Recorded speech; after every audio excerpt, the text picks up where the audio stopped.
Assalamualaikum warahmatullahi wabarakatuh. Kami dari kelompok 5 ingin mempresentasikan materi kami, yaitu jenis klasifikasi, karakteristik, serta koordinasi isolasi pada gardu induk untuk mata kuliah perencanaan gardu induk.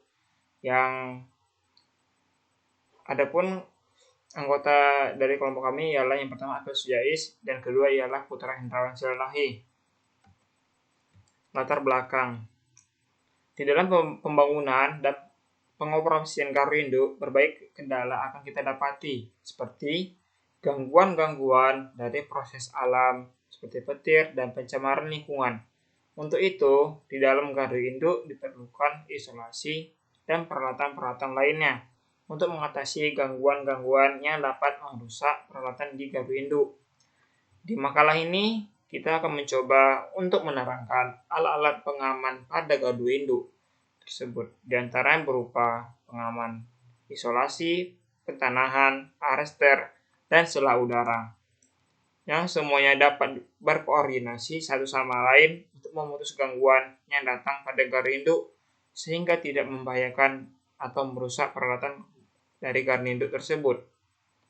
Adapun klasifikasi dan besaran tegangan abnormal. Yang pertama ialah gelombang sambaran petir. Sambaran induksi dapat terjadi bila awan petir thundercloud di atas peralatan yang berisolasi. Tegangan induksi itu berubah-ubah tergantung dari keadaan. Kebanyakan besaran antara 100 sampai 200 kV. Maka gelombang atau waveform lebih dari 10 mikrosekund. Jika perisai atau sel-din dari gardu induk dan transmisi cukup baik, gelombang tegangan yang mungkin datang ke gardu induk yaitu adalah sambaran petir yang jauh yang berasal dari sambaran langsung pada saluran, dari sambaran induksi, dari sambaran lompatan baik atau back crossover, dari tiang atau dari tiang gawang span. Gelombang ini berjalan sepanjang saluran dengan kecepatan cahaya sekitar 300 meter per mikrosekund. Makin pendek ekor gelombang, makin terasa peredam itu.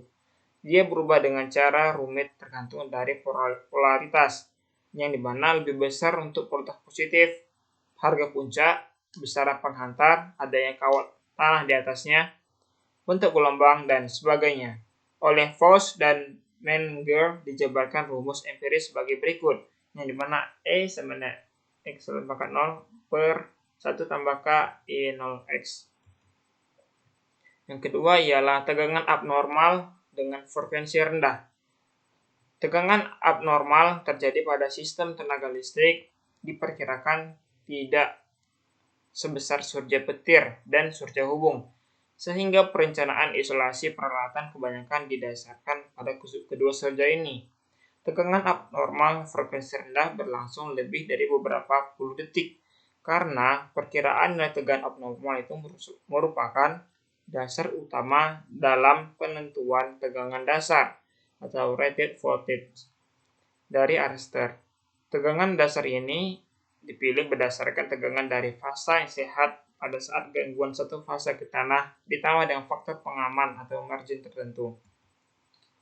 Surja hubung. Besaran surja hubung ini menurut hasil pengujian di lapangan dan analisa teoritis sangat berubah dengan keadaan rangkaian dari sistem, cara pengtanahan titik netralnya, kemampuan pemutus bebannya, dan sebagainya. Besar surja ini dinyatakan oleh persamaan berikut. KFT sama dengan akar 3 per 2 E max per E. Faktor ini sering juga disebut dengan nama per unit atau PU, surja hubung. Variasi nilai faktor dalam praktek cukup besar antara 1,2 sampai 4,0 per unit. Biasanya harga yang dihitung dari alat pengenalan gejala peralatan atau Transient Network Analyzer TNA lebih tinggi dari harga penjualan sebenarnya di lapangan. Hal ini disebabkan karena representasi pada TNA terlalu pesimistis. Hal ini perlu diperhitungkan dalam perencanaan isolasi peralatan. Tegangan lebih surja hubung lebih rendah dari daya isolasi tersebut. Karena itu, tegangan lebih harus dikurangi bila tegangan sistem dinaikkan. Selanjutnya ada koordinasi isolasi. Yang pertama adanya banyaknya hari guruh. Dalam pembuatan gardu induk, kita harus memperhatikan frekuensi terjadinya guruh dalam satu tempat. Indonesia merupakan salah satu tempat di mana guruh sering terjadi. Maka dari itu, sebelum membangun gardu induk dari salurannya, kita harus menghitung rata-rata guruh setiap tahunnya oleh setiap tempat, yang bisa dikatakan IKL atau isochronous level, untuk petunjuk frekuensi gangguan petir yang dikeluarkan oleh BMKG. Maka, di tempat-tempat yang memiliki guruh yang banyak membutuhkan bahan isolasi yang cukup untuk menahan jumlah gemuruh yang ada di daerah tersebut, baik untuk gardu induk maupun untuk saluran transmisinya. Arrester merupakan salah satu alat yang dapat menanggulangi gangguan yang terjadi akibat sambaran guruh. Yang kedua ialah usaha penanggulangan terhadap sambaran petir langsung. Gangguan yang terjadi akibat sambaran petir langsung sangatlah berbahaya. Walau sambaran ini sering terjadi, tetapi apabila terjadi maka pengamanan arrester tidak mungkin dapat menahannya. Oleh sebab itu, gardu induk dan saluran transmisi di gardu induk harus diberi perlindungan dengan mengadakan perlindungan yang cukup dengan kawat-kawat dan tanah penahan yang rendah. Yang ketiga ialah usaha penanggulangan terhadap gelombang petir yang datang dari saluran. Pedoman pemasangan isolasi yang pertama ialah peralatan yang sama tegangan kerjanya. Dalam gardu induk harus mempunyai harga BIL yang sama. Tetapi melalui proses dan percobaan terlebih dahulu karena peralatan yang berada di luar dapat dipengaruhi pemotongan udara dan keadaan tanah meskipun harga BIL-nya sama. Peralatan yang terletak di luar daerah arrester misalnya trafo tegangan dihubungkan dari sisi luar pemisah atau disconnected switch dari saluran transmisi dan kapasitas pengait atau kopling kapasitor. Untuk telekomunikasi harus mempunyai isolasi 120% dari BIL. Hal ini dilakukan karena peralatan terpisah dari arrester dan terhubung pada saluran pada waktu pemisahan terbuka. Yang keempat ialah jarak antara arrester dan alat yang dilindungi. Hubungan antara tegangan terminal dari alat yang dilindungi dan jarak dari arrester dengan memisahkan hanya ada satu saluran dan gelombang yang datang berbentuk segitiga adalah sebagai berikut. ET sama dengan A tambah 2 mikro X per UX per V. Jarak X harus kecil mungkin supaya ET tidak melebihi kapasitas isolasi. Sebagai contoh untuk sistem 194 kV yang misalkan U sama dengan 300 kV per US sama dengan ET sama dengan BIL sama dengan 750 kV dan EA 630 kV, maka X sama dengan 60. Jika untuk gelombang petir yang datang jauh, X sama dengan 50 meter adalah cukup. Yang kelima ialah peniadaan arrester pada gardu induk. Yang demikian arrester dapat ditiadakan dengan sebagian gantinya dipakai sela udara atau air gap pada tempat masuk saluran dengan memperhatikan peralatan yang penting dan frekuensi pada petir. Selanjutnya pada gardu induk di mana tersambung hanya saluran bawah tanah saja dan tegangan lebih yang berbahaya atau termasuk surga hubung. Diharapkan tidak dalam bahaya hal arrester ditiadakan. Yang keenam ialah tegangan pindah atau transfer voltage. Ada jenis tegangan lebih yang dipindahkan dari lilitan tegangan rendah melalui kapasitansi elektrostatis dan kaitan kopling induksi antara kedua lilitan. Dengan cara mengatasi tegangan pindah ini dengan memparalelkan kapasitor dan arrester. Tegangan pindah selanjutnya tegangan elektromagnetis. Terjadi pada transformator yang memiliki lilitan hampir sama dengan tingkat isolasi yang berbeda. Misalnya trafo 194 kV dengan tipe Y dan 64 kV dengan tipe delta.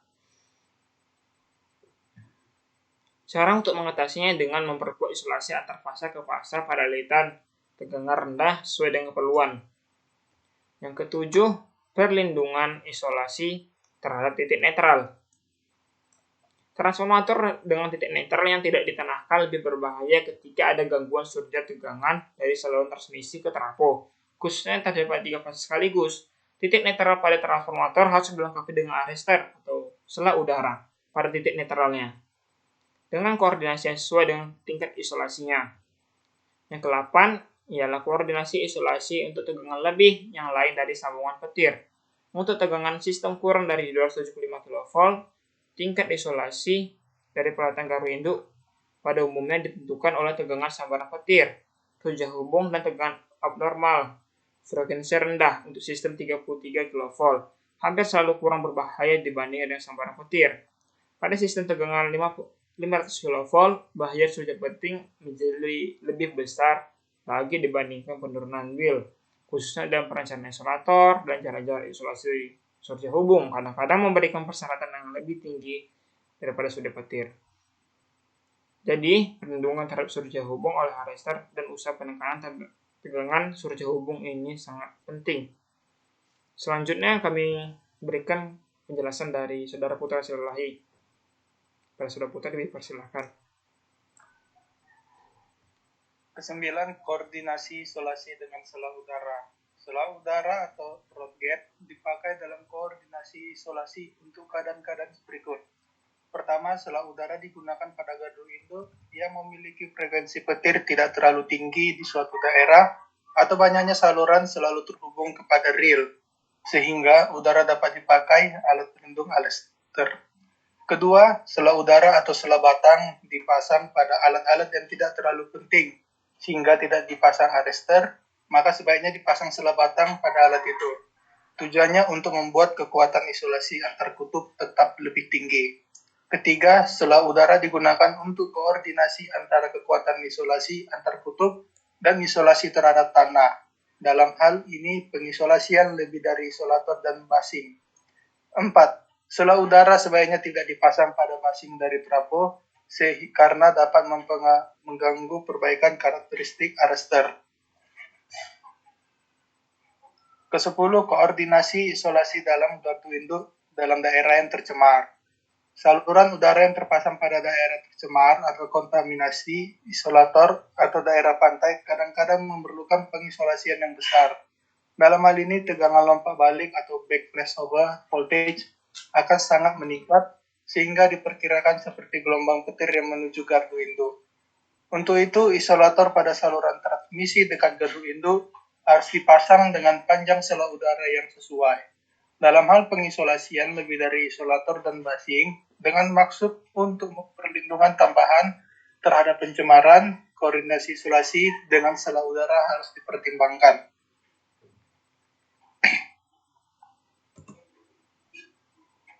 Ke-11, spesifikasi arrestor.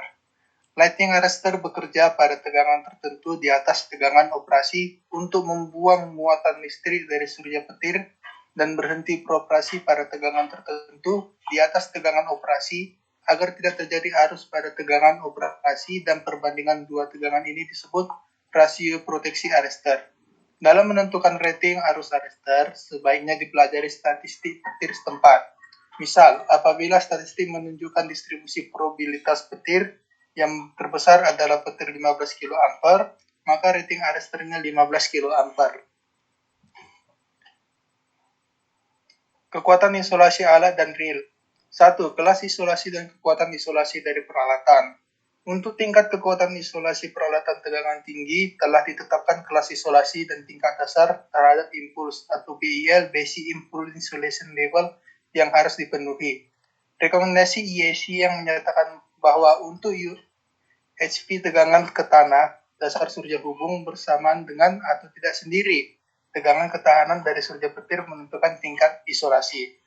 Tegangan ketahanan dasar adalah nilai yang diminta dari pertama, tegangan ketahanan yang konvensional untuk isolasi yang tidak dapat kembali normal atau non-self-restoring. B. Tegangan ketahanan statistik kebolehan jadi 90% untuk isolasi yang dapat kembali normal atau self-restoring. Kedua, kekuatan isolasi isolator. Penentuan kekuatan isolasinya harus dilakukan dengan mempertimbangkan semua faktor, antara lain keadaan kecemaran, pentingnya sistem, kesukaran pekerjaan pencucian isolator ketika pelayanan terhenti, dan ekonomi yang berhubungan dengan penggunaan isolator yang tahan kecemaran atau contamination proof pencucian dalam keadaan bertegangan atau hotline washing, penggunaan isolator tahan air seperti campuran silikon, instalasi pasangan dalam suatu kombinasi dari hal-hal di atas. Ketiga, ruang bebas rel. Ruang bebas rel atau bus spacing dari gardu induk harus ditentukan kekuatan isolasinya terhadap tegangan lebih frekuensi rendah, surja hubung, dan surja petir. Selalu tidak lebih rendah daripada peralatan dalam gardu. Maka tidak mungkin terjadi lompatan sebelum peralatan mengalaminya. Keempat, kekuatan isolasi kabel tenaga.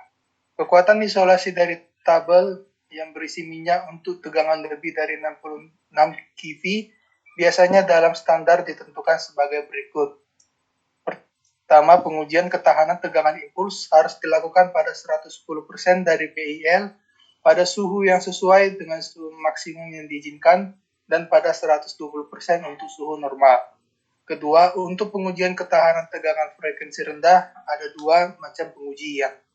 Pertama, pengujian ketahanan tegangan frekuensi rendah atas kabel di dalam hasperal selama 10 menit. Dan yang kedua, pengujian ketahanan frekuensi rendah untuk waktu yang lama 6 jam. Kesimpulan presentasi. Pertama, berdasarkan hasil pembahasan, dapat ditarik suatu kesimpulan bahwa isolasi gardu induk bermacam-macam sesuai dengan fungsinya masing-masing, di mana isolasi gardu induk ini berfungsi untuk mengatasi gangguan yang ditimbulkan oleh alam sekitar. Gangguan ini seperti gelombang sambaran petir, hubungan singkat satu fasa. Kedua, dari gangguan-gangguan tersebut, yang paling berbahaya untuk gardu induk adalah gangguan satu fase ke tanah. Untuk gangguan ini tidak cukup mengatasinya dengan isolasi pada gardu induk, tetapi lebih baik mengatasi gangguan ini dengan sistem pentanahan atau grounding, karena grounding dapat memangkas kecuraman gelombang pada saat gangguan satu fase tersebut.